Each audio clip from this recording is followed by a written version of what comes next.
Okay, so good morning. My first ride in quite a few weeks. I've been a little bit poorly of recent, so I've not been out on the bike. Been working a lot as well, which hasn't helped. So I'm back out on the bike today and just going to do a short ride, probably about 14 miles, probably be about an hour's ride. As you can see, the weather is not the best, a little bit on the chilly side, probably about 5.5, 6 degrees this morning, and it's wet and miserable. So as a responsible cyclist, got a nice bright high-vis jacket on, Terra night vision in bright red. I've got my two PDW rear lights on, and I've got my Exposure Tour front light, and as it's daylight I'm running it on pulse mode. Very rarely use pulse mode, don't think it's the safest at night, but given the conditions, just want to be seen in the low visibility.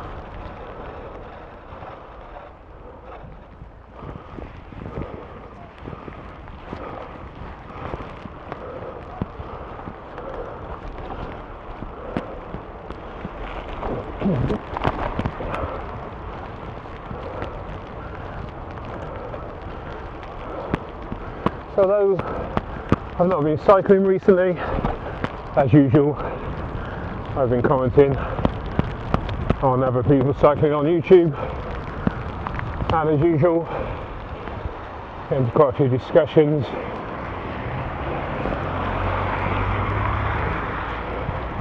Still finding getting banned from fellow YouTubers' accounts for highlighting dangerous cycling. Seems to be quite a common theme. If someone doesn't agree with your opinion that jumping red lights by bicycles is not safe, and often the outcome is that you'll get banned.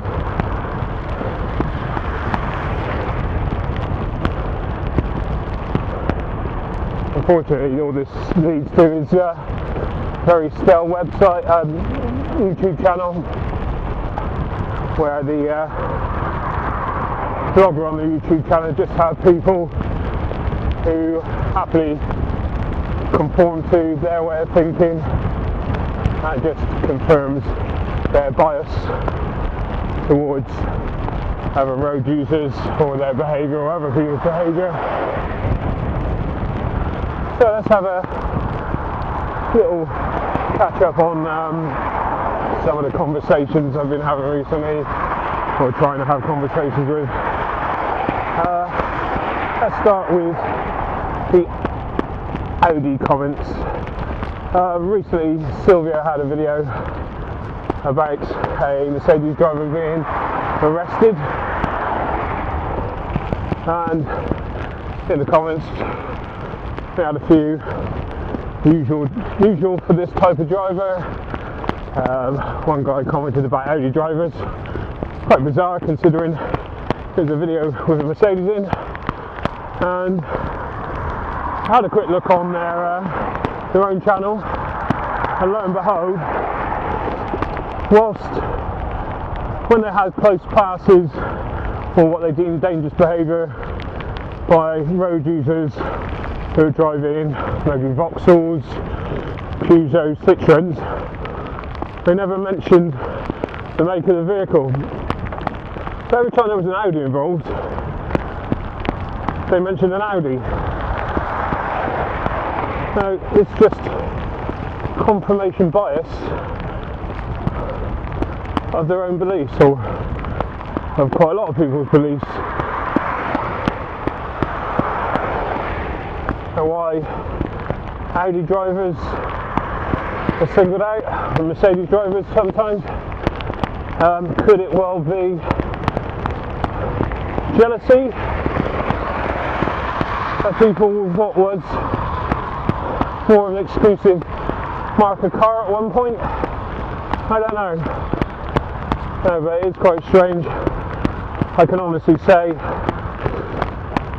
that I find any vehicle has the capability of passing me far too close, acting dangerously.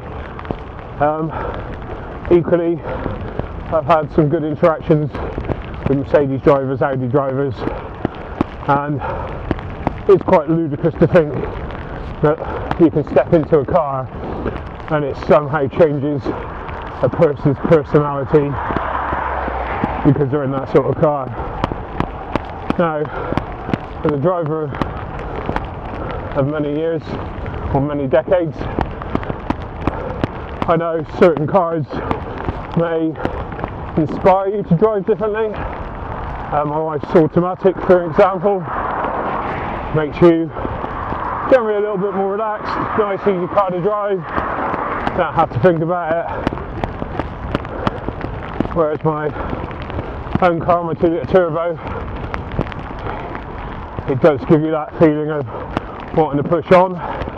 Not saying you should, but they're both Vauxhall Astras, but both give you a total different feeling of how to drive. But at the same time, I'm the same person when I'm driving those cars, so my attitude towards other road users doesn't change whether I'm driving 2-litre petrol turbo or a 2.2 automatic. It doesn't make any difference to my attitude. So yeah, so that was one conversation as the rain starts to fall a bit heavier. Another conversation recently had about my favourite, one of my favourites, is proceeding past stop lines at traffic lights, where you are effectively jumping the lights and effectively putting yourself in danger by being out of phase with the traffic lights. And I was discussing with one vlogger on there, and it was quite obvious the car coming from one direction was an amber gambler, and the cyclist who was almost in collision had begun pulling away from ahead of the stop line and on the red amber phase, which is also jumping the traffic lights. Now, in my opinion, both road users are wrong, especially if the car did pass on red. It may have been late amber, it may have well been red. We don't actually see. So jumping that light is incorrect.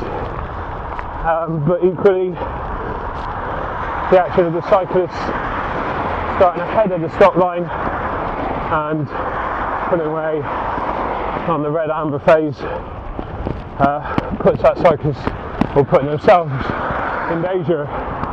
If you watch the video, I think it might be one of Silvio's videos, if you watch the video from the camera's perspective of Silvio, who does not set off on the red amber phase,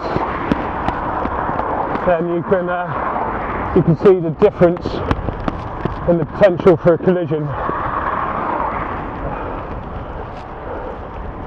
So yeah, both, in my honest opinion, both road users causing the potential danger there. It only takes one of those road users to act differently, and then the near miss wouldn't have happened.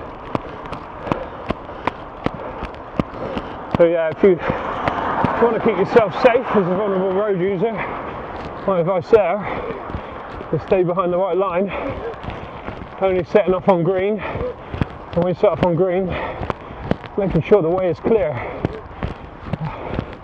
just in case someone jumps to the traffic lights. Remember, some people just get it wrong. Talking of which, there was a video from Alex, aka Kindness Arc, who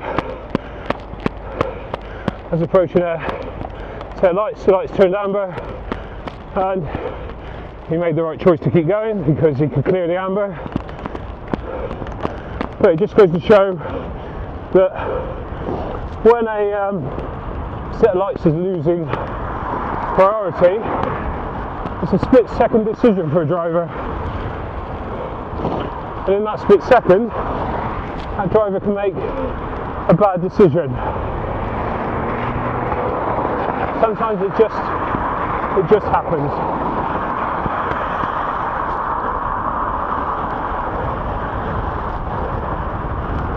So in many ways, I personally think the person setting off early from ahead is making more of a worse choice than that split-second decision of a motorist who has to decide whether it's safe for them to brake and stop, or whether they need to keep going.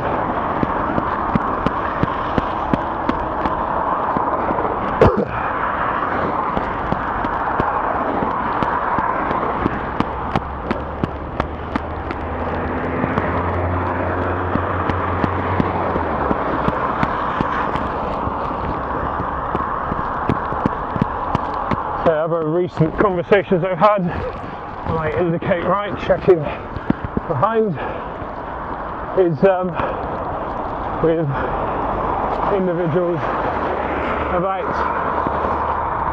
how you behave around pedestrians. Now, quite often see cyclists making videos very negative towards pedestrians, and yes, again, there is a shared responsibility of the pedestrians to cross roads